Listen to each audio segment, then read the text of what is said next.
Naging usap-usapan sa social media si Vice Ganda matapos niyang diretsahang punahin ng ilang Kimpaw fans na naglabas ng negatibong komento kaugnay ng kanyang acceptance speech sa First Famous Broadcast Arts Awards sa naturang talumpati.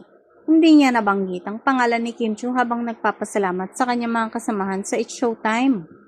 Isa sa mga naging sentro ng usapan ay ang fan account na may Kimpaw Heart sa X na naglabas ng dalawang magkahiwalay na post.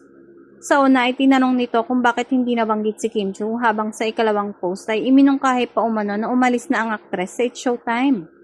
Dahil dito, mabilis na kumalat ang issue at umani ng iba't ibang reaksyon mula sa netizens. Hindi rin nagtagal ay nagbigay ng tugon si Vice Ganda sa social media. Tinawag niya ang ilang kilos ng mga bashers bilang toxic at katsipan na aniya ay hindi nakatulong sa sinuman. Gayunpaman, mahalagang tandaan na ang kanyang puna ay nakatuon sa mga partikular na post at hindi sa buong Kimpaw fandom. Upang linawin ang nangyari, personal ding humingi ng paumanin si Vice kay Kim Chiu sa live episode ng It's Showtime.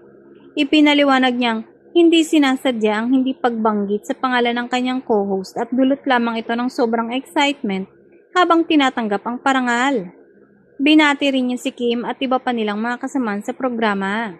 Dahil sa insidente, muling nabuksan ang diskusyon tungkol sa impluwensya ng fandom sa social media.